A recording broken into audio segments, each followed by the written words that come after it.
Our schedule's all thrown off. It's I fine. know, right? We're doing this on a Thursday. I don't even know where to start. Do I even have enough memory of the episode? We will see. So certainly I do. Oh gosh, come That's on, what notes are work for. work thing.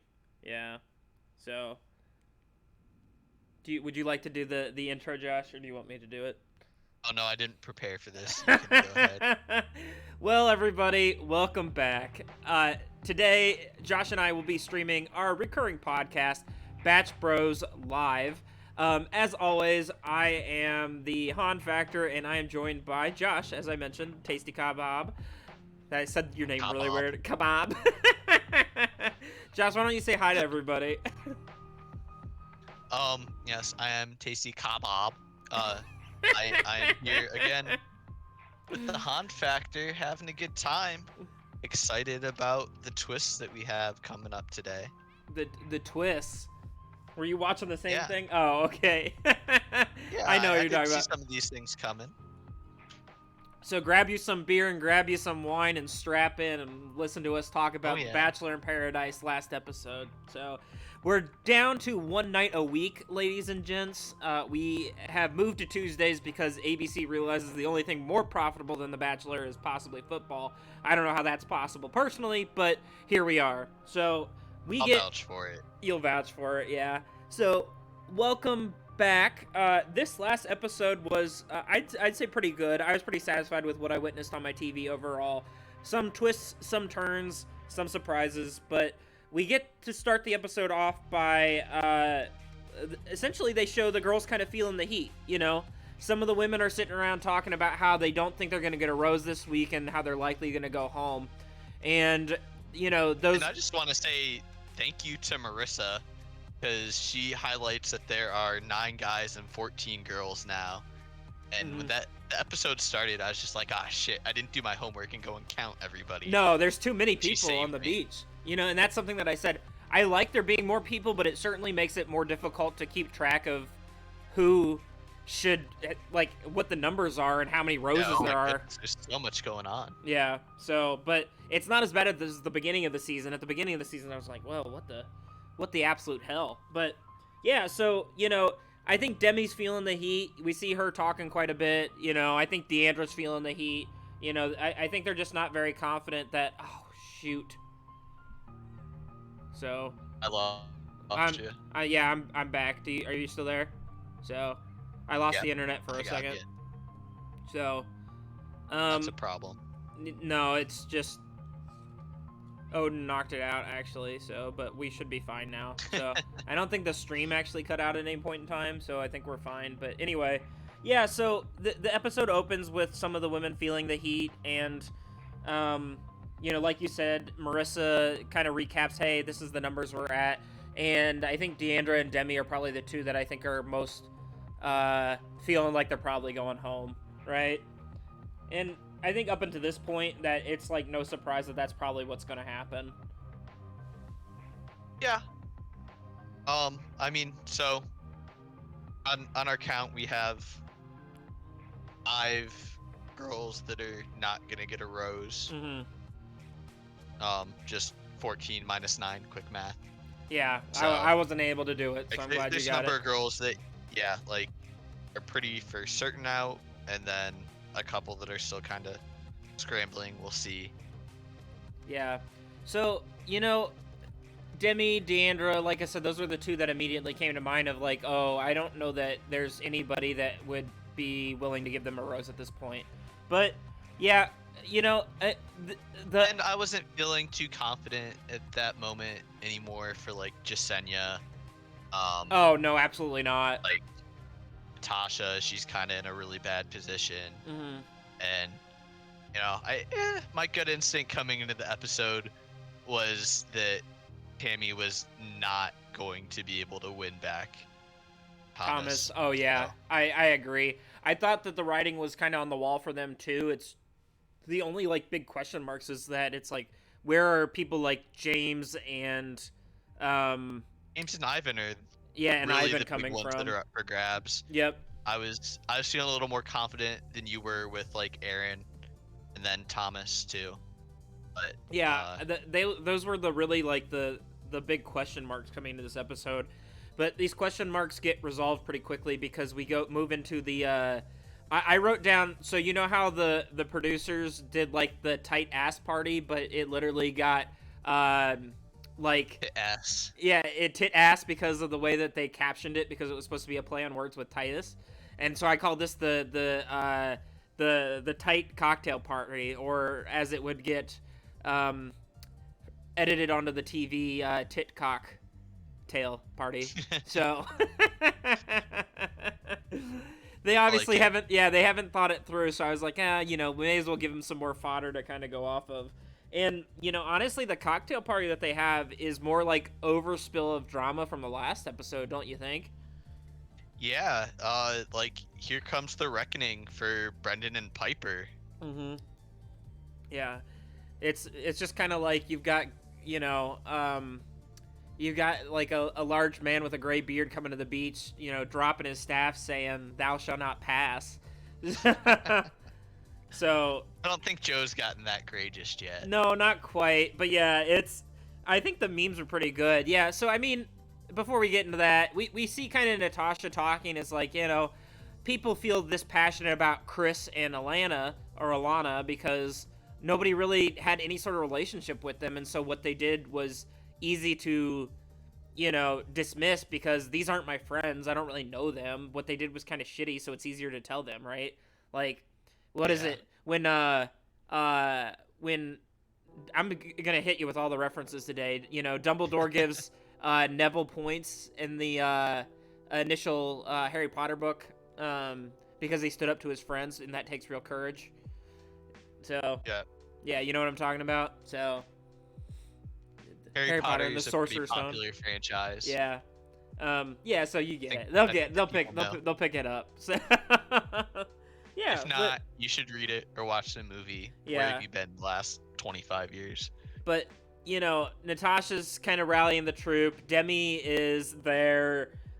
Did you write down kind of, and they're fixing to approach Brendan and Piper and talk to them about how they think it's kind of more or less effed up what they did, and who all kind of went to this. We see Joe leading the conversation, but I remember there being Demi, Natasha, Deandra.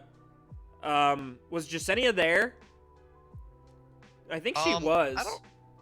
I don't remember. The big ones to me that stuck out were Joe and Demi, because they were definitely leading the charge, and then after that, Yeah, but I felt like it was Joe. It was Demi. It was. I feel like Jasenia was there. I think the first thing I wrote down about this whole doom that was about to come down onto Brendan and Piper was, I did think it was interesting that all the people, it was kind of like, well, I'm going to get my last words out because I'm going home, right? Because I think Demi, Deandra, Jasenia kind of all know that they were probably not going to get a rose, and they were just like, okay, well, let me speak my piece then, right? I'm gonna go out kind of with a bang on top as much as I can. Like, it's gonna be a good PR move for the lasting image in people's heads, anyway. Yeah, maybe. I'm glad that they had the conversation. I mean, Josh, the one quote from Brendan that he was like, he said Joe and all of his like disgruntled females. That's what I wrote down, and, I just thought to myself, I was like, what a bad look. Like, he's just... It was a good summation, but yeah, it was very douchey. Yeah, I mean, like, I don't think that I would call these grown women disgruntled females. I think that's kind of like... I think it's further... in context, it's kind of like further like, oh, I'm going to talk down to you. That's kind of how I interpreted it. Yeah, it's like, it's like starting to gaslight him again. It's like, oh yeah, they don't actually have a valid reason to be upset at me. I didn't do anything. Like, you literally been talking about all the shit you've been doing. Yeah. Like, nobody's that dumb. So we finally get the showdown: Brendan and Piper versus Demi, Joe, Natasha, Deandra, at least, plus or minus Jasenia. Like I said, I don't really remember if she was there. What did you think of the ensuing conversation / argument that you saw on the television? It was kind of weird because I at the time, I didn't think that anything was actually gonna come out of it. It kind of felt like Brendan was just digging his feet in. Piper's just like kind of quiet through all of this. I've noticed where she'll kind of just like sit behind Brendan as he talks. Yeah. But I didn't think anything was really gonna come from it. But ultimately, they're just like, okay, fine, whatever. We found each other. Fuck you guys. Yeah, well, I felt like the actual argument was very anticlimactic. Like, I didn't feel like there was kind of like, oh, they were gearing up for this, and you see kind of going up, and then it just kind of just like petered off. And, you know, I didn't feel like there was like a good resolution to the conversation that was had, because it was more or less Demi, Joe, Natasha being like, hey, you guys should probably leave. You're not here for the right reasons. Yada yada, and Brennan was like, well, you don't get to determine whether I leave or not. And that was kind of it. Like, a lot of the clips... They talk about the rule book of the show. Oh, yeah, sure. I think the only rule is don't come with a girlfriend or boyfriend, right? So... I mean, I think coming in, there really were no real rules. No, but I mean, come on. They're writing it a bit now, but yeah, I mean, it's like, okay, if you do have somebody, why are you here? Yeah. Other than, obviously, for the fame. Well, I mean... And I think that going forward, the producers are going to, like, work this into people's contracts now. Oh, you think so? Such an issue. Yeah. Because, like, the assumption, I think, like, starting from the beginning to now was just that, like, yeah, if you're not single, then you shouldn't be here. Yeah. So how much do you think they care versus most people abided by it? Yeah. How much do you think they care versus like the kind of the drama and the good television that they're getting though? Well, I would say I think they care because they've given them pretty bad edits, honestly. Oh yeah. Like, I think it's more like the obviously Brendan and Piper have suffered from this on social media. Oh, for sure. And like Chris and Alana, even like they've come out and defended themselves, saying that they weren't any sort of couple. They just knew each other. Yeah. Going onto the beach, and they took a pretty bad hit. Oh, for sure. I did find it interesting, Josh, though, that like after the first like this, you know, we kind of get the trickle in of like, oh, what they're doing might be kind of messed up. They kind of doubled down on it, right? Like they were like, oh, yeah, we're the villains. Haha, like, screw you guys, we're not the villains. Kind of surprised me with how they backed down here because, yeah, they doubled down on being villains, and they had the conversation that went along the lines of like, oh yeah, you know, everybody's gonna hate us, so we just gotta stick together, and then we'll get through this. Yeah, I don't know. It was weird. I was honestly surprised that they left, weren't you? Yeah, I thought they'd stick around at least for a little bit, and maybe after like a week of being completely ostracized, they would decide that they had enough. Yeah. Just be like, all right, peace out. Yeah, pretty much as soon as they got there, they were just like, oh, okay, well, everybody hates us, so we may as well leave. And we get quotes from Piper about like how she's got a master's in marketing and how she can make the money back. She doesn't need the, you know, free press or whatever, blah, blah, blah. I'm like, bad look. Come on. Yeah. Do you not realize that you have a microphone on you? You know, it just it amazes me. I think with all this experience that we've witnessed this season, people are going to be more hesitant to come on and immediately have that connection if they do arrange something. Because it, like, even if you just know somebody coming to the show, I think people are going to try to play it more slow because they don't want to have this kind of backlash again. Well, yeah, and I know that you haven't seen previous seasons, but it's kind of reminiscent, only this is much worse than last season, where Blake came in and was kind of in everybody's DMs and had met a lot of the women that were on the show at something called Stagecoach, and it was a big deal. It caused all sorts of mess, you know. He was dating several of the girls on the beach at one point or another, and it was just all over the place, kind of a disaster. So pretty much from moment one to moment end, he was the villain until he left the beach. But not to this extent. You know, we never saw Blake. Blake just kind of cried a lot from what I remember. But once again, not a whole lot of like speaking down to like, I don't know. I think that as bad of an edit as you can possibly get, nobody can put some of these words in your mouth. And we saw Brendan and Piper say things that were otherwise just kind of fucked up. So. Yeah. And yeah, things are going to be tough for them going forward. People generally have short memories, though. So, I mean, they might be able to rebound. They probably will. I doubt that their influencer lives are over. Yeah. Because part of it is just being known. Like, yeah. Sometimes bad press is better than no press. I suppose. Yeah, I mean, it's just like, I find it odd that they doubled down on the whole villain edit to then just, I think once they saw the followers literally hemorrhaging, they said, oh shit, we better go ahead and issue some sort of apology, right? Because Brendan doubled down and then gave an apology, and then Piper was just like, oh, I'm just getting a bad edit, like, you guys aren't really seeing the true thing, and then went back and was like, oh, I'm sorry for the hurt that I may have caused Natasha, blah, blah, blah. So I don't want to doubt their sincerity or anything like that. I don't want to really doubt anybody's sincerity when they're willing to give an apology, but at the same time, you know, well, it's kind of doubt their sincerity because after their whole scheme was the first time on social media, they were making statements kind of doubling down on it. Oh, and that's my point. Is that which have been removed, yeah. But anyway, yeah, Brendan, not a good look. Brendan and Piper are gone. It was kind of like overall anticlimactic, but I'm not mad about it. I was over them. I think most of the Bachelor Nation watching this was also over them. Yeah, so. I was ready for it to be done. I'm like, okay, just get them out of here. Pack your bags and be gone. Brendan had a line too that he said like. He didn't mislead anybody. He just withheld information. I know, that was... Like, what are you saying? Think about this. There were so many times where things just came out of his mouth and I was just cringing.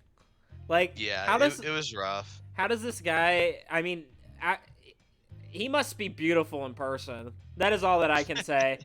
He must be strikingly beautiful. I mean, he does have pretty eyes, but, like, you can't... Like... My ugly ass can't go on there and then just talk down to women nonstop and say all this crazy stuff and then not be absolutely villainized by everything. I mean, he still got villainized, but he still has supporters too, you know? So it's, like I said, he did not nearly get the treatment that like Alana and Chris got. So, and like I said, Chris was sleazy, but whatever. Yeah, anyway... I also found it funny that Demi was kind of leading this charge here too. You know, just with what you had mentioned before about her when she was on here last time. Yeah. Having that relationship, like, you know, sure, like you've grown and maybe this is more sincere, but I'm not so sure that there are like other motivations. Her. I'm not sure that this is actually her moral stance. I think overall that Demi just lacks some self-awareness, which we witnessed repeatedly on the show this season. So. Maybe a little bit. So, but yeah. So let's talk about my DMs are open. Let's talk about the grossest thing that I've witnessed on network television in a while. We've got a whipped cream surprise that just wanted to make me vomit. So. Marissa and Riley, it sounds like it was Marissa's idea. She wanted to have a special night with Riley before the rose ceremony at the cocktail party, where she was going to get a bottle of whipped cream and they were each going to take turns essentially licking whipped cream off of each other's bodies based off where they drew. And here's what they showed. They showed chest, lips, thigh. I could get past that. Once that was toe, once we got to toe, I was gone. I was like I could not, and I'm not trying to kink shame anybody here or anything like that, but I did not want to witness this athlete foot written foot hit just his fucking toe I mean, sucked on national television. full disclosure, I just didn't want to watch their foreplay. Like, Yeah. come on. ABC, like, get your standards up. Yeah. I don't know. Somebody said after it was I really hope that he washed his feet or something right before going out there. I'm not trying to insinuate that he's got athlete's foot either, but like nobody wanted to watch that. Nobody wanted to see that. Is where I'm gonna fall at with this. There was a select crowd that really wanted to watch that, and that's it. It wasn't me personally. Like I said, personally, could have lived the rest of my life without having to witness that. Seemed very sticky. Somebody did say the line, I think at some point, if you can stick a toe in your mouth, you can get engaged by the end of this, yeah, right? That was Wells. Yeah, that was perfect. I think that summed up all that. Like, we could have gone the rest of our lives without witnessing that, and that statement kind of summed it up for me. Well, and so I'm kind of annoyed here too, because we get to see this stomach-turning scene. Yeah, it was so gross. We're not getting to see what's actually going on at the cocktail party, because as we said, like, Ivan and James are still very much in the air. And yeah, with like Aaron and Thomas, can we get a little bit more depth to like see if they're cementing their relationships or if they're gonna go in different directions? Like, what's going on here? And we get this, and then we jump into the Tammy drama. Yep. Back to Tammy and Thomas. A little bit of what I'm asking for, but like, it was kind of written in the book for me already, so no surprises here. Well, it kind of we stop watching toe sucking on national television, and we get back to the Tammy Thomas drama. Tammy Thomas Becca, another beautiful love triangle, back at it again. This season's just been filled with all sorts of different love triangles, but yeah, so we're celebrating a birthday, and first of all, Josh, I didn't realize whose birthday it was. I was very confused when they were all standing at the bar. It took a second. Like, they kept having shots with Tammy in it, but it wasn't necessarily of Tammy. Yeah, well, I was like, whose fucking birthday is it? Like, whose birthday is going on? I was like, I hope it's not Tammy's, because it's about to be a shitty birthday, right? Like, that was kind of the first set of thoughts I had was, well, we've already seen kind of that this is not going to work out for her, most likely. And now it's her birthday, and we get some excellent quotes from Tammy. So she sits down and talks to Thomas, right? Like, we realize it's her birthday at this point. She goes and shoots her shot. Yep. I wrote down this. She told him that he was her best friend. Yeah, I wrote that down as well, because that really stuck out to me. What are your thoughts on that comment, Josh? You're my best friend. First of all, they've known each other for no more than, like, 3 weeks, right? Like, max. I don't know the exact timeline, but they cannot have known each other for more than 3 weeks. Yeah, I would be hesitant to believe that Thomas was her best friend just on the beach, even. Because she got there right at the beginning and probably spent more time with some of the other women and guys just hanging out than she has with Thomas. So, yeah, for her to pull that one out there, to be like, you're my best friend, I'm assuming she was referring to the whole world. Like, that's that's how I took it. I wrote down, oh God, you need more friends. Like, yeah, clearly. I was like, which Thomas also, cannot be your best friend. Harry, my DMs are open. Josh, you're just shooting like, a shot tonight. That thirsty roll. Yeah. When the conversation started that way, I was like, wow, like, why is she saying this, right? Because I don't think maybe she convinced herself of it, but there's no way that Thomas is actually her best friend. Certainly, right? Like, tell me, Josh. Yeah, no, absolutely not. I feel like this, Tammy, speaking directly to you right now, please, I hope that you're in therapy, because, like, this is not healthy. No. Please get some help. Well, make other friends that are real and genuine and are not going to fuck you over like this. Yeah, I mean, I think she just said something that was kind of off the cusp that she felt like she needed to say because she wanted him. Like, I don't think she meant any harm by saying that, but I don't think it was true, right? Like, I think she was just like, yeah, I really. no, if she actually sat down and like thought about it, maybe it was a more heat of the moment kind of thing. Yeah.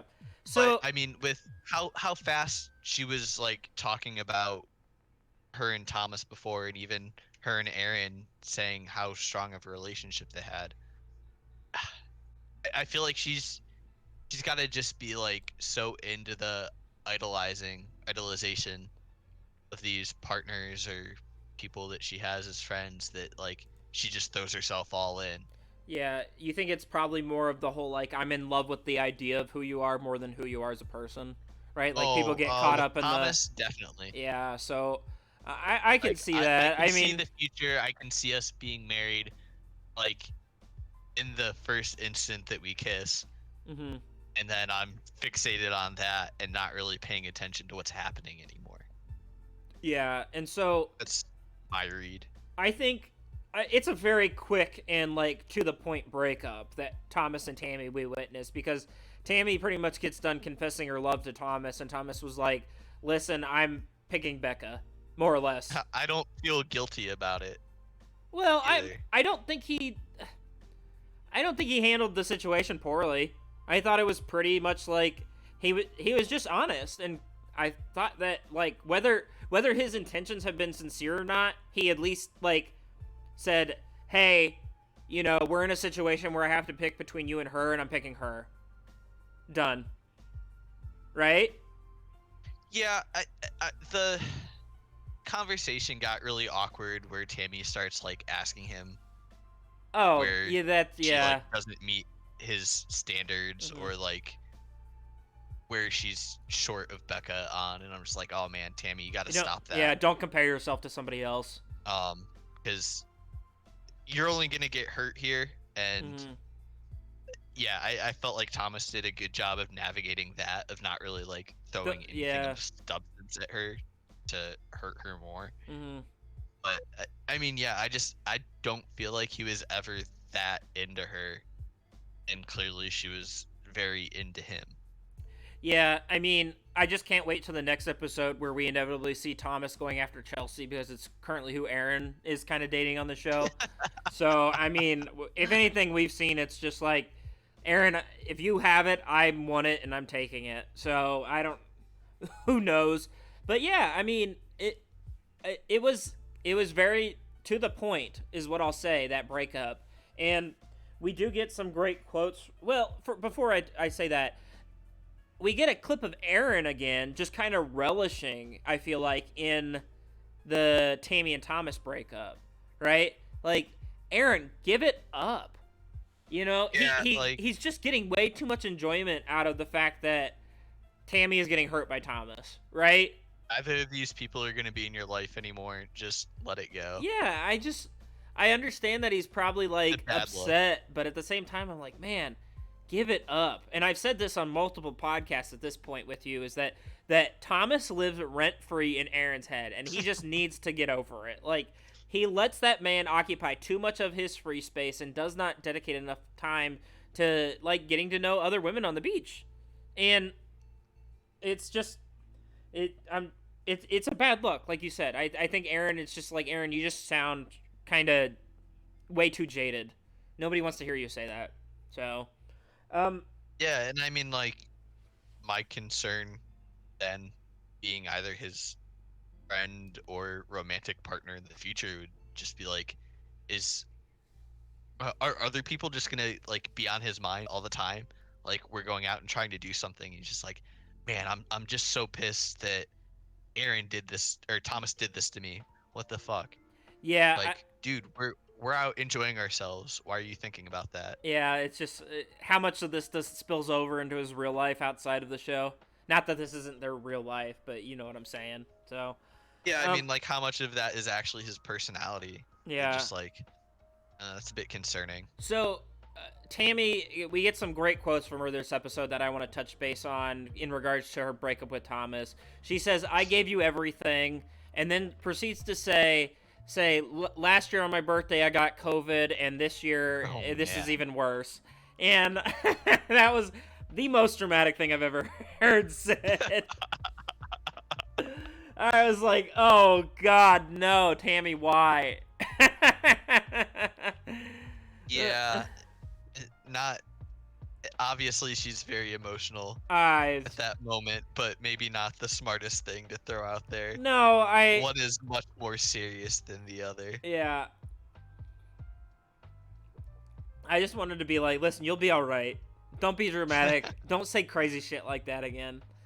So, you know, she's obviously upset and trying to rationalize a lot of this stuff, but it was a great line. I just didn't love it. How about that? So Yeah, I mean it was it was funny in that it was awkward, but not like not something you want to be laughing about yeah, going in. I think that's where I was at too. But yeah, and that's kind of the lead up into the rose ceremony, right? Like those are kind of the major events that we saw unfold on our screen before we get to the handing out of roses. Correct? Yeah, that's it. Yeah. So we just jump right in. Yes. And So let's do the Titus is thing. on now. Yeah. So Titus is gone. Wells is once again officiating the rose ceremony, and before we even get started, he calls in a friend named Polly. I had a great tweet about this. I don't know if you saw, but Oh, I did. You were blowing up with the likes. it's still blowing up, and I'm like, wow, for someone that I was like, I was killing it. That, but anyway, yeah. So Polly comes in with a rose, and Wells pretty much just says, hey, one of you out here has been really hurt by this whole process, and I think deserves like a legitimate shot or chance at love here. So we're gonna give this person a rose because they're probably not getting one otherwise, right? And so Polly, our large gentleman, gives a rose to Natasha, right? So Natasha famously kind of ends up with the shit end of the Brendan and Piper drama and likely wasn't going to get a rose tonight anyway. And so they are kind enough to give her a rose to give her a shot at love, right? Josh, what did you think? So how do you rate her prospect? With Polly? I gave him a 10. I think that they have more of a shot than the upcoming date she went on. Even before she went on the date, I wrote down things about that, but we'll get into that. So Polly and Natasha are a solid 1 out of 10 for me. So, as the first rose of the night. Yeah. Why? It sounds like you're overrating them. So a 1 and a 10 puts them at a 5.5 total. Which will probably put them in a higher number than what we're about to witness with some of these things. I think so. I before I kind of go down the list, I seem a little bit more optimistic about the couples this week than I did last week.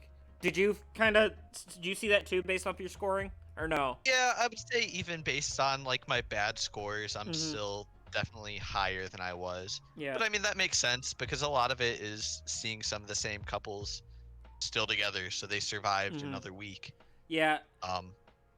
Yeah. So from the top, Josh, we get our first rose of the night, and Riley gets to give it out, and no surprise, Riley gives his rose to Marissa. And so my confidence that this couple will go the distance and like kind of be there at the end of Paradise, I gave them a 9 out of 10. So I'm pretty confident that they're in it for the long haul at this point. And I agree with Wells. If you can suck that whipped cream off a toe, you can get engaged by the end of this. That should be your standard, people, direct from Louis Hahn.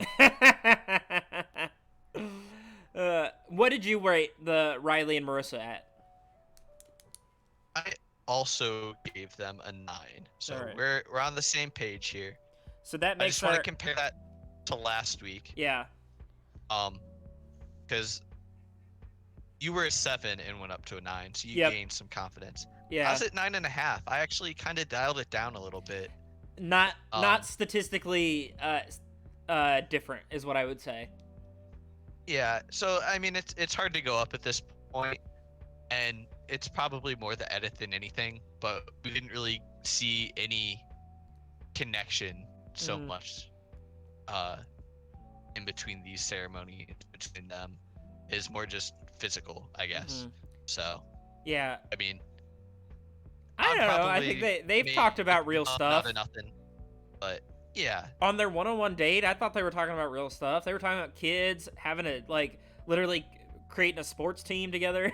so yeah, I think that was not this episode, but like previously. Oh, I've lost track of time. I thought that was before the last rose ceremony. It may have been. I don't remember either. But well. Yeah. They've talked about real stuff previously, right? It's not all physical. Yeah. There's definitely something there. It's just, you have to sustain it a little bit. Yeah. So next up is Joe, and once again, kind of a no surprise in the whole Joe, Serena, Kendall thing. Joe ends up picking Serena and gives her the rose. I gave Joe and Serena a confidence of an 8 out of 10. Thoughts? All right. What was yours? I gave them a 9.5. A 9.5. I moved them up to be my top couple. They're your top couple. Wow. So what does that make it? Let's see. We go down. It's like an 8.75. 8.75. Yeah, there we go. So 8.75 out of 10. We give Joe and Serena kind of their confidence to make it the long haul. They've been together essentially since day one, and I don't really see them wavering at this point. I mean, like Kendall's hung around for a little bit now, and that hasn't really done anything. They seem like they're good at communicating with each other. We get a little bit more of a taste of them later in the episode too. Yeah. So I'm feeling good. Their relationship has not been hindered by the fact that they are literally dating in front of Joe's ex-fiance. So like very serious. Yeah, once again, it's kind of like one of those things where if you can lick whipped cream off a toe, you can get engaged. It's kind of like, well, if you can seriously date somebody in front of your ex-fiance, then you can get engaged too. So I'm not sure which one I'd rather do there. Yeah. That's a tough call. Can I get neither? This is not a would you rather. But the people want it. The people want it? I don't know. I mean, tell us your thoughts. It's hard because like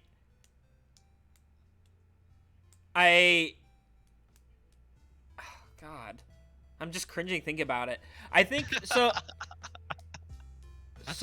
I'm gonna replace fiance with like the most serious relationship that I've ever had in my mind because I've never been engaged, and I'm going with the toe.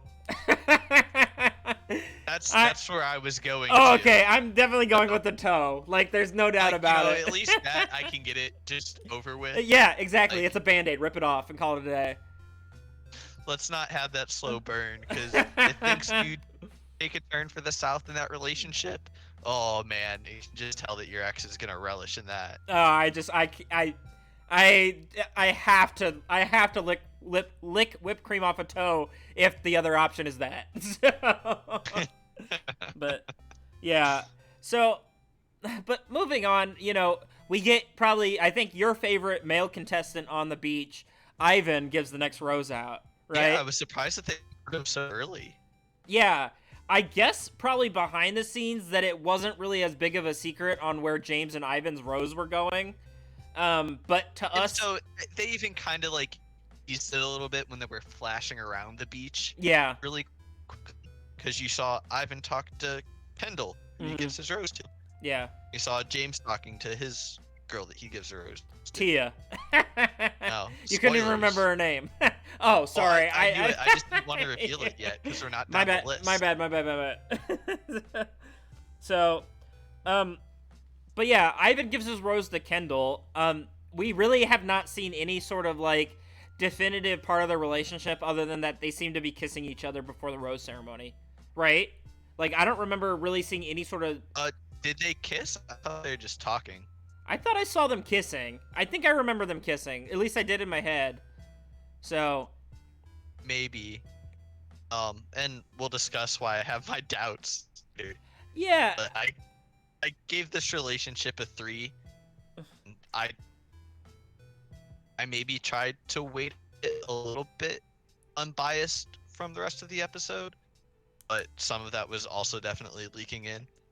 Yeah, so I gave them actually a better score than you, which is surprising. I gave them a 4 Not that that's like really killing it here, but that puts them at a 3.5.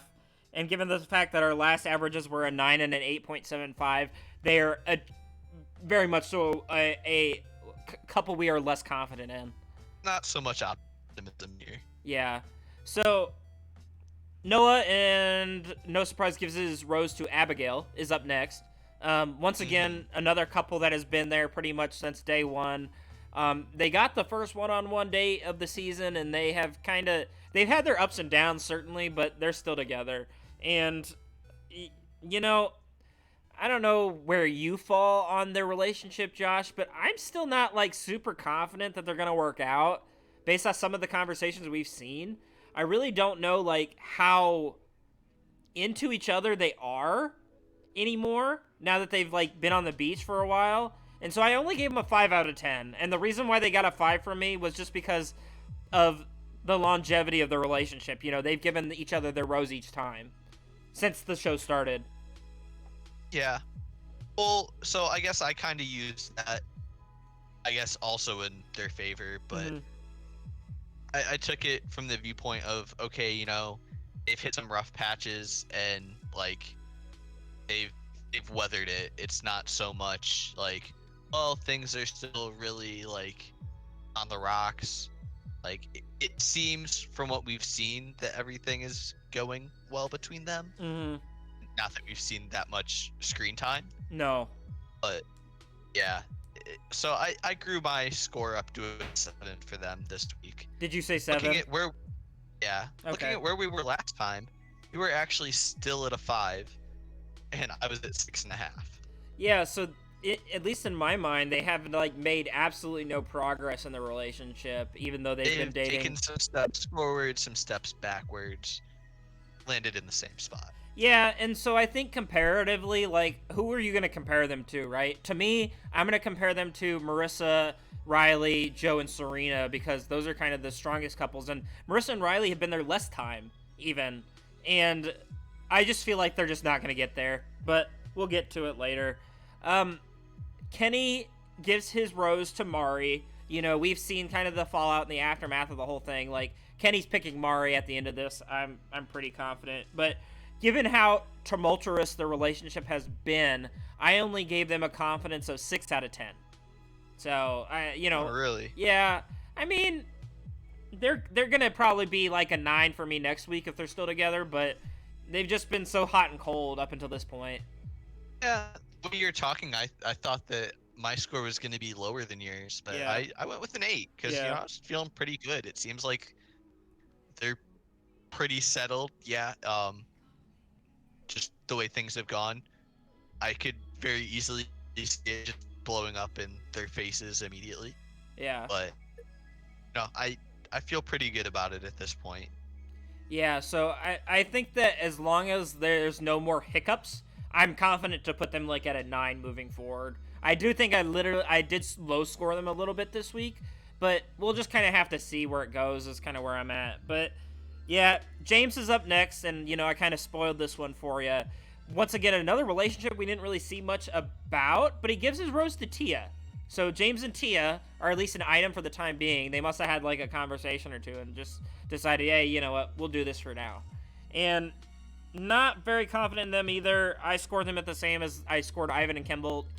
I gave them a 4 out of 10. Okay. I was actually feeling a little more confident, which we'll see as new men come to the beach, how misguided I may have been, but I gave them a 4.5. I felt like, okay. Yeah, like, James is this hunky guy that Tia can really get into. Your microphone is breaking up a little bit, FYI. Oh, no. Yeah, I know. So just talk loud and clear for me, Josh. I just want to hear your beautiful voice. So it's the lack of confidence. That's what it is. The lack of confidence in these couples. Yeah, I mean, James does seem like Tia's type from what we talked about. Like, he's got big muscles, but he doesn't have any tattoos, right? Like, she wants the tattoos. So, So, you know, I feel a little bad going forward on it. We That's talked. maybe too optimistic here. Well, but we talked about this like, last week if too. they actually, Go ahead. if they actually spent time in isolation, I feel like there are a couple that could work out. Yeah. Okay. Like if it was just the two of them, none of the rest of the stuff mattered. They could probably like have a chance. Yeah. I mean, I asked this question to you, I think last week too, and you seem to have the same response. It's like, how is James still here? I have no idea.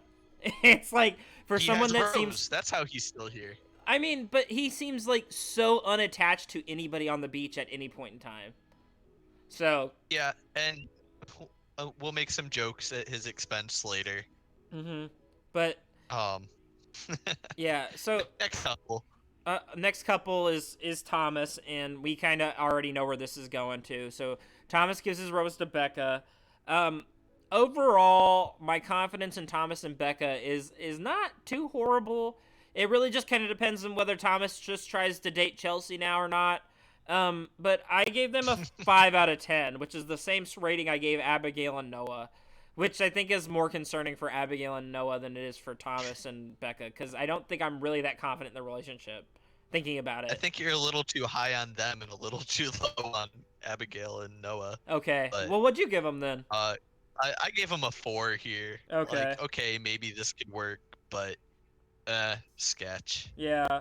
I think the whole Thomas situation has been nothing but kind of sketchy from the beginning, so we'll just have to wait and see how this plays out at this point, but I don't have a whole lot of confidence. I mean, everything I've seen from Becca shows he's really into him. Yeah, I think so too. I mean, everything that Tammy was kind of saying showed that she was really into him too. So, don't know what's going to happen exactly. Yep. We'll see. So we move on to the last rose of the night, and it goes to Aaron to give out. And this was the only other like possible question mark, but ultimately Aaron gives his rose to runway model Chelsea, and I actually scored them the lowest of any couple on the beach. I scored them at a 2 out of 10. I don't really have a whole lot of confidence in them at all, and the reason is that they had their one-on-one date last week, and the more that I've seen them interact, which is very minimal, they just don't seem to have a whole lot of chemistry. They don't really seem to vibe with each other. I don't really think that either of them are super into the other one. I still haven't seen too much of them together to make that same conclusion that you're finding. I gave them a 3.5, which is my second lowest. I only have them better than Ivan and Kendall. You know, yeah, not super duper confident in it, but I didn't think the date went poorly. I felt like they could date. They'd probably just decide after dating for a while that they'd rather just be friends. But yeah, so there's something. I guess a question for you is, at this point, like, who else do you think Aaron would have given his rose to? No one. I think it was going to Chelsea and nobody else. I mean, who do you think he would have given his rose to? I just want to point out that I felt more confident than you did last week about the Thomas and the Becca, the Aaron and the Chelsea. I think I might have even thrown out Kendall and Ivan and James and Tia. I think you're reaching. I don't think you said any of that shit. And you were so much less confident. I mean, it was just kind of like a lot of that. I'm not confident in their relationship, in Aaron and Chelsea becoming a thing, able to work out. Like, I don't see it happening. But I also, as the episode progressed and as we got into it, having the Greg conversation about what is it after the show. We're talking about the rose right now. Oh, the rose ceremony. Let me talk. By the rose ceremony, I did not see Aaron giving his rose to anybody else. So, period. All right. So. All right. But yeah, interesting. This is the first time, Josh, that we don't have any ties for our confidence in every couple. So our top couple was Marissa and Riley. We are the most confident that they're going to work out, like we've kind of talked about multiple times, and Wells put it great. If you can lick a toe whipped cream off, then you can probably get engaged by the end of this. And our least confident, one second, I saw it just a second ago, was Aaron and Chelsea with a score of 2.75 out of 10 average. So, are you happy with that? Yeah. There was first and last. You kind of put the bookends for us, and then everybody else is just mixed into the sandwich somewhere. Yep. So that was the rose ceremony, and it was something. Goodbye to our lost ladies. Yep. We say goodbye to Deandra, Tammy, Demi, and Jasenia. So no surprises there. Really, can't say that we were shocked or I was shocked. So, but. Oh, that was pretty expected at this point. Only real surprise to me this whole thing was just that Natasha got to that stay. bonus rose to pick back. So good for her. Yeah. Hope that she can figure it out. The Wells Saber rose. But yep, so Paradise welcomes Lil Jon. Titus is gone. What a choice. He gets down there. We get a brief impression from Noah where he goes, yeah, and and Lil Jon even asks, it's like, did you just impersonate me? He goes, you can't do that. That's my thing. But yeah, so we also get a few new guests. So next person on the beach that comes down, so we're going to get some more men now, is we get Blake, who I didn't recognize. He didn't ring any bells to me. I guess he was on Claire's season of The Bachelorette. I have no idea who he is. I don't remember him at all either. Oh, really? So don't feel bad. He couldn't have been there that long then, huh? Far. Okay. I didn't even realize that there were Blakes on this season. So, yeah, that's probably why. They had to get rid of one to make room for the other sooner rather than later. Like I don't remember the other Blake having an initial or anything. So very surprised to see another dude named Blake show up. It wasn't. That was supposed to be from that season. It wasn't Blake. I wouldn't be surprised. Oh, Katie and I broke up. I'm here on Bachelor in Paradise so that I can maybe one day be the Bachelor. That's the Blake Moynes approach, I think. There we are. It looks like they're still together as a side note, but I mean, we'll see, right? So. Yeah. But it's early. Anyway, I mean, the surprise to me is that Claire and Dale are still together after being on and off for so long. Well, Josh, Blake hits the beach. That's another topic. Yeah, that's for another day. Blake hits the beach, and we get some pretty much what I would say it looks like Tia salivating over him almost immediately.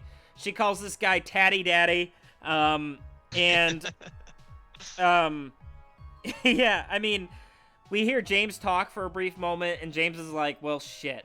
Because I think he sees the writing on the wall here, too, where this guy came to the beach, and he's interested in the one girl that he now feels a connection with, and every time he feels a connection with somebody, the next moment they're gone, right? Right, every time he starts, he has to take his rose action. Yeah. So we'll see how he adapts this week. Yeah, every time he starts, he finishes, right? So, but, yeah, so Blake and Tia talk for a little bit, and like I said, James seems like he's spiraling out of control. Aaron tells James at some point, hey, you're not allowed to leave until I leave, because, like we talked about, nobody loves, I don't know why Aaron just doesn't give his rose to James at this point, right? Like, he has a deeper connection with James than he's ever had with Tammy or Chelsea or literally anybody else on the beach. So. I'm assuming you're taking that as foreshadowing, and you think that they're both going to be gone this week. I would not be surprised if neither of them are here by the end of this week. I think James is a cat with 9 lives, and those lives are about to run out. So, yeah. But yeah, so Tia and Blake talk, and Blake says, hey, Tia, you want to go on this date? And she accepts, right? So, their date is interesting. So, they talk about some things that I wanted to ask you about. So they go off. Okay. They go off-roading. So let's just kind of cut to the chase with the Blake and Tia date. They go off-roading. Lil Jon brings them a buggy. They go driving through the wind and everything, and they're having a good time. And we know that Tia is like madly attracted to this guy. At least I don't think it matters what he says. All the clips she says, she's like, "Oh my God, please just marry me now." And so, and other things. Well, we'll get to those. But one thing that they talk about before it gets kind of raunchy, she goes, do you have one soulmate or more, like, many soulmates? And so they both believe that you can have multiple soulmates, and Tia was like, well, that's kind of been a change for me recently too. Like, I used to think that I could only have one soulmate, but now I don't think that's the case. Where do you fall in this hot topic? Please don't ask for royalties. Hot topic. So, We can't afford them. we cannot. Yeah, I was going to ask you these questions as well. Okay. I wrote it down, so glad we're on the same wavelength Yeah. there. I should have prepared myself more to think of an answer. You didn't. I just was gonna throw it on you and not You expect it back. you didn't know that I was gonna pull the Yu-Gi-Oh trap card on you. Oh man. You've activated The my trap Uno reverse card. card. The Uno reverse, yes. So. I guess I would say I think I agree with them that there are multiple people out there um that like you have that end game compatibility with. Mm-hmm. And as they kind of bring up next, they ask about like, well, okay, does timing matter, or is it just all on like I was gonna get to that having the too. right person? So like I think there are several people out there that you do have that compatibility with, but it's got to be the right time, and you also both have to be willing to work for it. Like I don't think that there's anybody out in the world for anyone that you can just be with and not have to put any work into the relationship and have it prosper like long term. Okay. Yeah, I mean, agree for the most part. So you're kind of going with the stance of you can have multiple soulmates, and there is such a thing as right person, wrong time, right? Mm-hmm. Okay, so I think that like I'm a proponent of you can definitely have more than one soulmate. I think that's like to think of how many people are in the world to think that you're only compatible with one person and it's only a matter of time until you meet them is very like romanticized bullshit.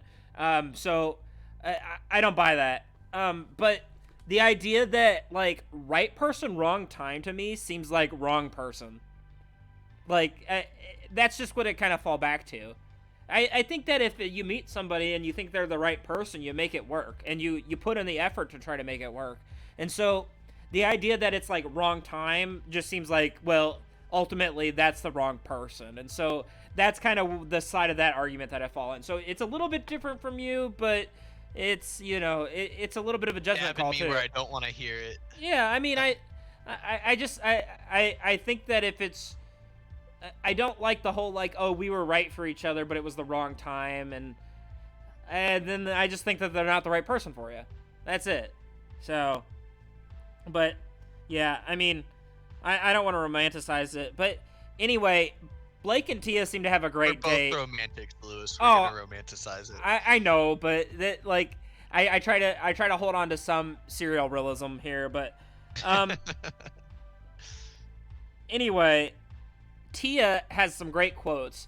So first, like, they get to the point where they start making out because just like every date that these people go on, they talk for a little bit and then they make out. Are they making out under a shower when it's already raining outside? Or I didn't catch that. Yeah, that's what it looked like to me. I was like maybe I like didn't see the right thing. I didn't catch that. One thing I did catch in their conversation, I guess, even before they were actually on the date, is they're talking, and Blake mentions that he's from Indiana, and Tia is from Arkansas, right? Yeah. So it was just like they're talking about their compatibility, like what could happen geographically, I guess. And Blake's like, oh yeah, the South, yeah. I Nashville. like Nashville. Nashville would be good. And I just laughed that came up again, knowing I your feelings on it. I mean, it's just like that. Like, wait until he gets to Arkansas, right? Like that is a. Oh yeah. Like, you're playing with different fire if you think that Nashville is in any way comparable to like anywhere in Arkansas.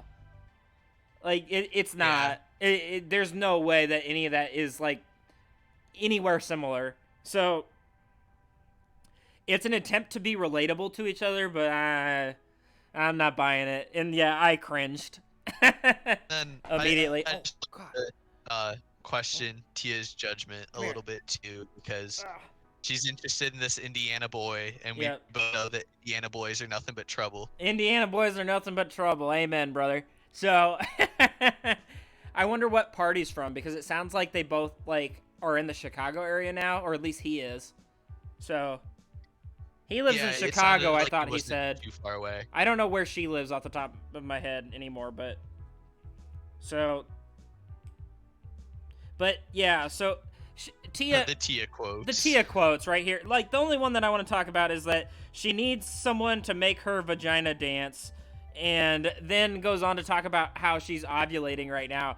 I don't know where if it doesn't make your vagina dance, it's not worth it.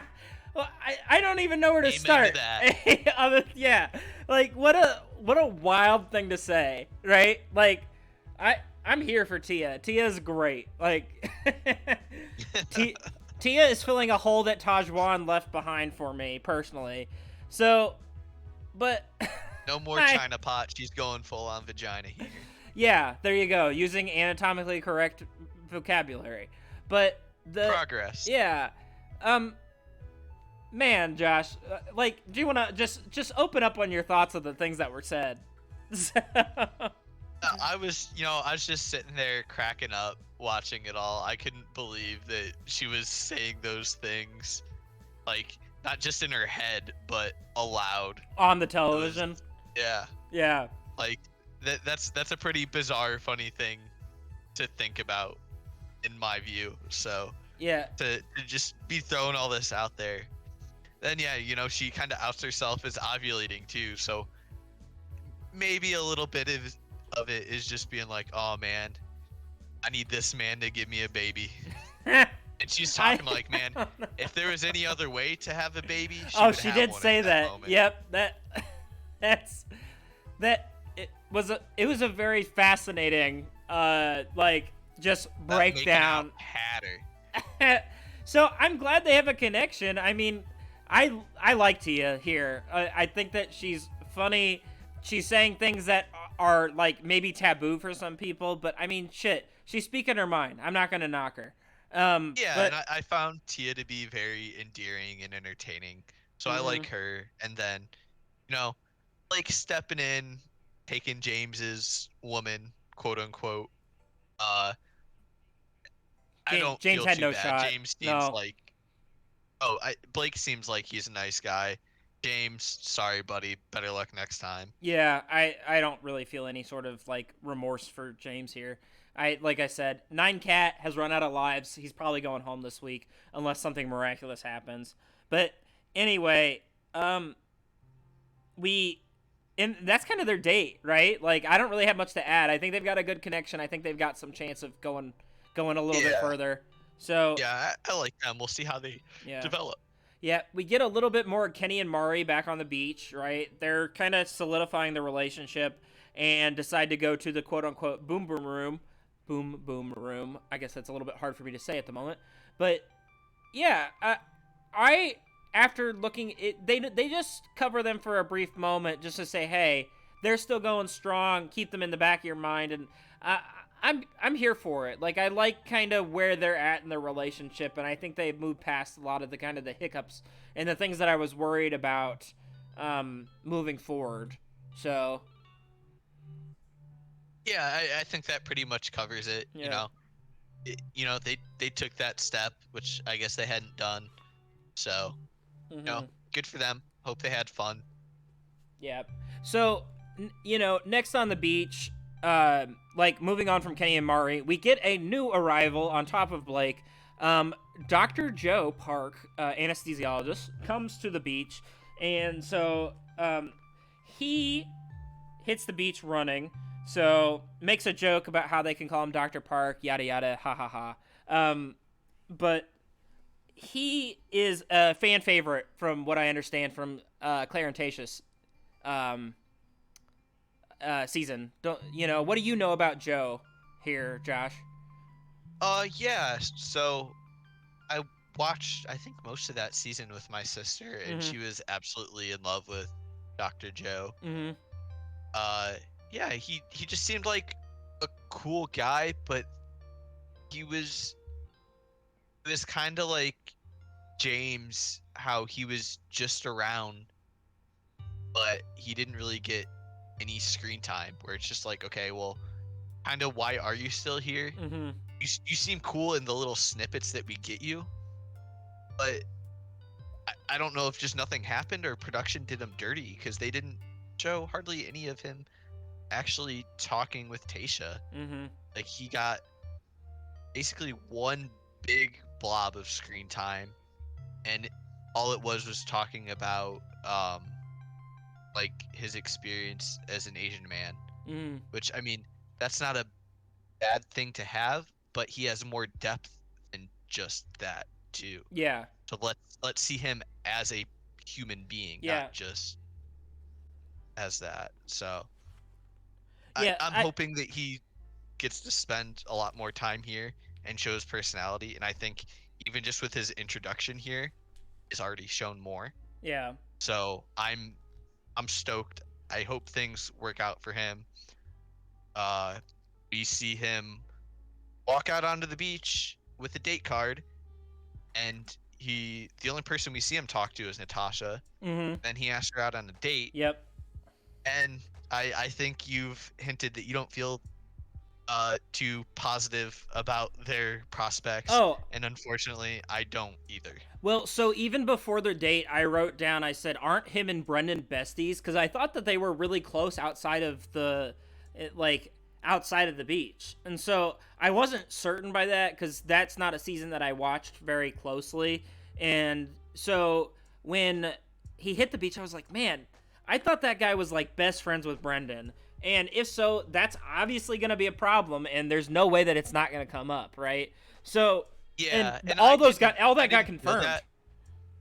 Yeah, go ahead. I didn't know that coming into it, but as I was watching the show and I was on the internet, I saw people like flooding that around, like, oh man, Joe and Brendan are friends. This is gonna be weird. Yeah. Well, it didn't last long, obviously. I immediately just kind of had that deflated feeling where it's like, oh man, I was happy for Natasha, but not looking too good. Well, and also I felt like for the producers to give Natasha the pass to come back, I felt like they had to be bringing in a guy that was geared towards Natasha, and maybe that's still to come.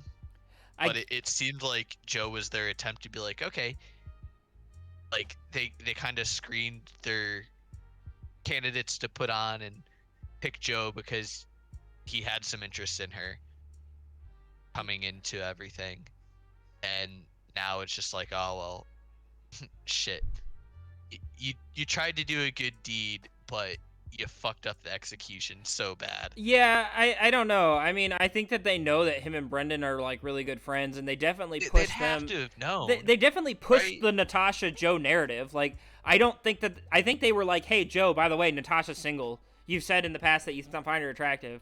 Get out there, buddy. Slap on the ass. Yeah, but yeah. I just knew it wasn't gonna work. I knew that when you're that close with somebody, like his friendship with Brendan meant more than the one date that he could possibly have with Natasha. Like, there's no way about it. And we see that. And I was trying to think about like that kind of situation for us, and just being like, man, that's not gonna work. I'm sorry. Well, it's like the my Brendan. He refers to him as my Brendan, right? When they eventually get into the meat of it and they start talking. Brendan? Yeah, with shock. And I was like, oh, he's stuck on that. There's no way that he moves past this. Yeah. I mean, it was game over at that point. yeah, it just felt dead in the water, and it was sad to see because it seemed like they had some good chemistry just talking. Yeah, I think that it's like if Joe was there in the beginning, would this have played out differently? And it probably it may have, Oh, right? hey, timing, Lewis, Yeah, timing. time. Yeah, but no. So it's it some you have to reap what you sow, you know? So you can't force time, like there's no way that you can predict the future like that either, right? Like neither Brendan or Natasha's going in predicting exactly how things are going to play out. And Oh, so sure. yeah. But I mean, that's just like to me another example of how like it could have worked out if timeline was just mixed up a little bit, Mm-hmm. and it, I have to imagine that Joe has a mouthful for Brendan after this Watching too. it, I said that Like too. I things asked. may work out, but like Joe really liked this girl, and Brendan treated her like shit. I And I would be upset that if I saw a friend of mine talk to like Natasha like that, oh, or absolutely, anyone. talking But to anyone like yeah, that.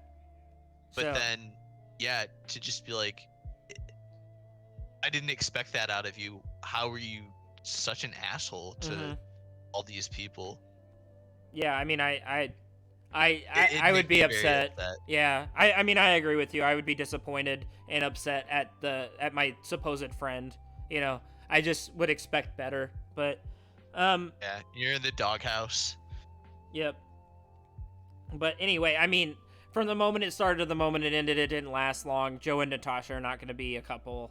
Like, I did goodbye. like those margarita glasses though. That was good. Oh man. I did see someone say it's like they really knew what Natasha needed, and it was a large margarita. I was like, yeah, I Hell get it. yeah. Hell yeah, yeah. So, but yeah, so, I don't think we're probably gonna see much of Dr. Joe at this point. I think he's probably not gonna stay on the beach. I would think, right? Like, there's no way that there's no Yeah. way, like, I don't foresee any of the women available at this point sticking around to keep him around.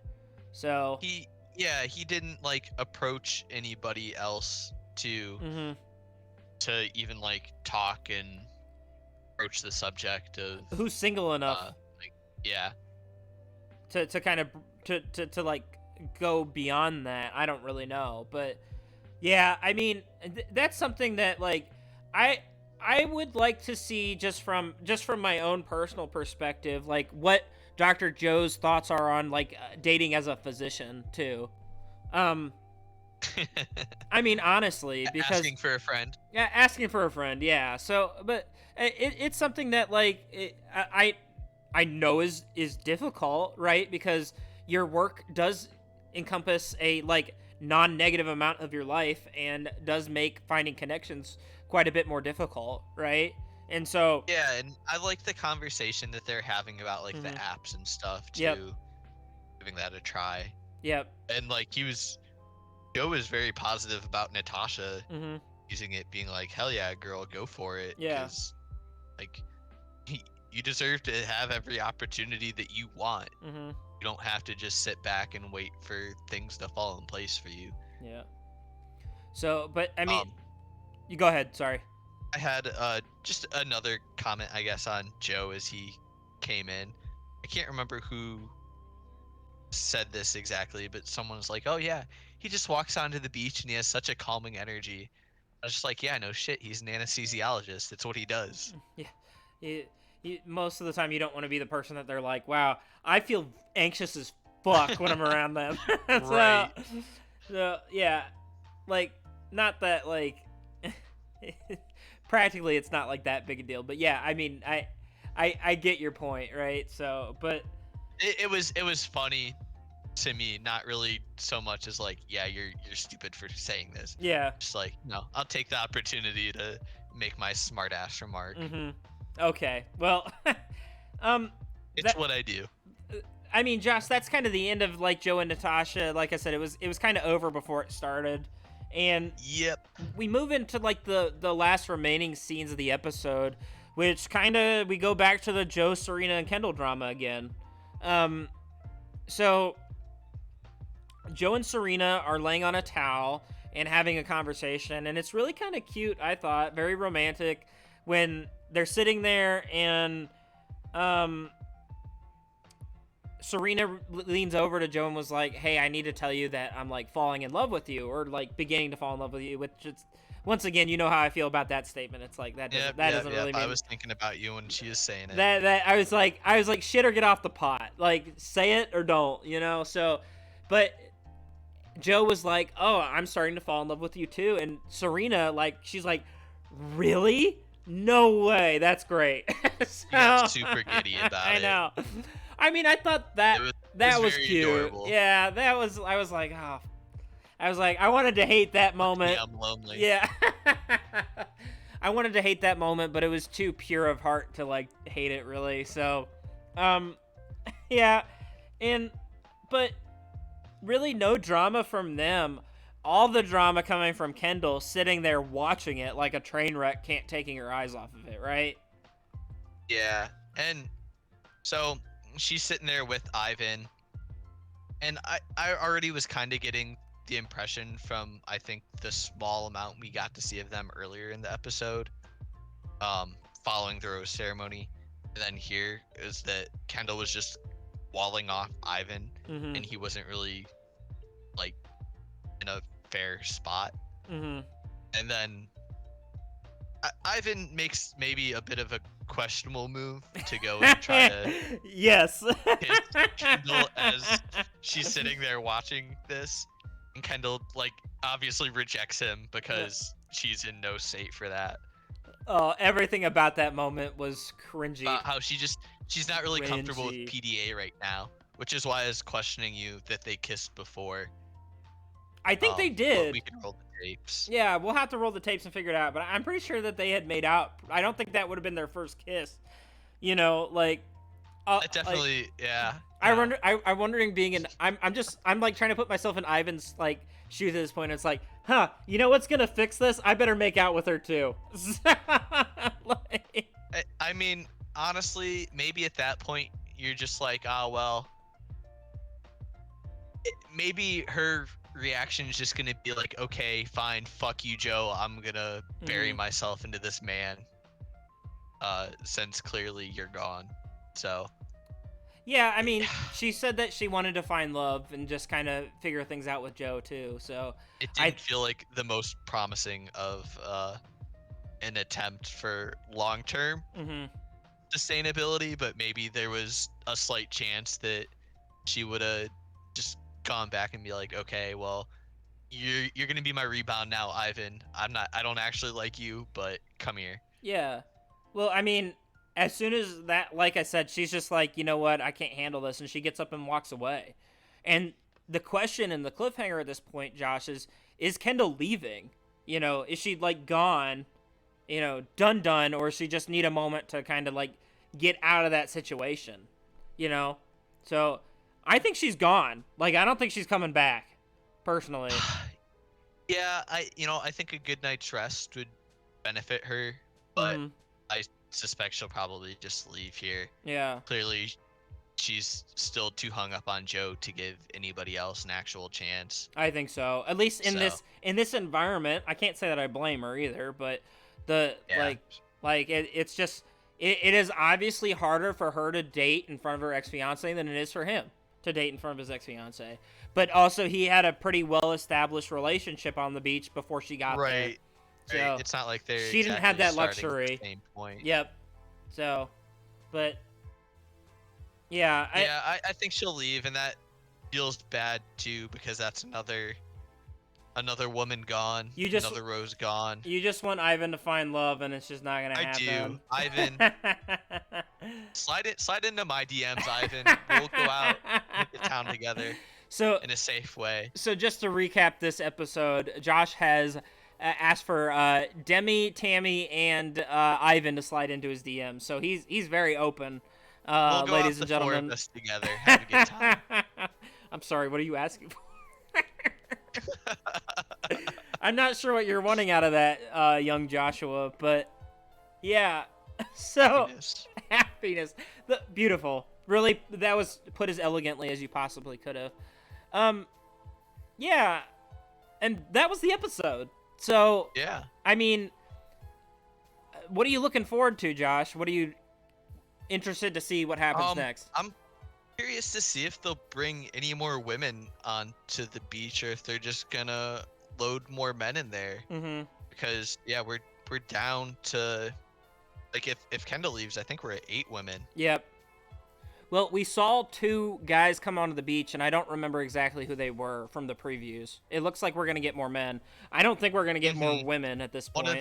One of them is Ed. Yeah, so he's the one that had the exciting. moment with Chris Harrison, right? Yeah, he had the great date with Chris Harrison. Yep. And thankfully Chasen's already gone, so that's gonna avoid some drama that'll come up. Oh, did they hopefully. have problems? Yeah, they had beef. Oh, okay. Well, So I liked Ed. You know, he's probably a little bit of a bro, but he was goofy. So I'm looking forward to seeing him. I didn't recognize the other guy though. We'll just have to wait and see then. We'll find out. Yeah.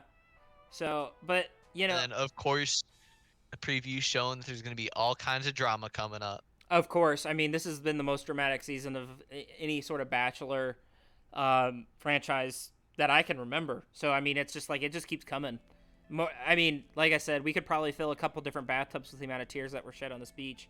But yeah, I mean, shoot, compared to the regular Bachelorette series, VIP feels like doing a line of coke every night. I cannot say that I have any sort of relatable experience to make that type of analogy. So, but I'll take your word for it. And I think at that note, Josh and I are going to sign off because I don't want this to get too weird. But yeah, so first of all, thank you all for coming by again. If you like the content, feel free to like, comment, subscribe, do whatever you feel, really. It'll keep me and Josh happy and keep doing this. Josh, give us your feedback, please. We'd love to hear from you. Yeah. Any suggestions you have, things you'd like us to talk about, or if you want to be a guest on the show, follow both of us on Twitter. Join our Discord, and like we'll post when we're gonna be on the show, and Lewis puts the link in the chat to come join us. You can follow me at KebabLOL. And then you can follow me at the Han Factor. It's the same thing as my Twitch channel here. So, once again, thank you guys for coming by. I really appreciate it. I hope you guys have a great night, and I'll see you guys next week. Bye now.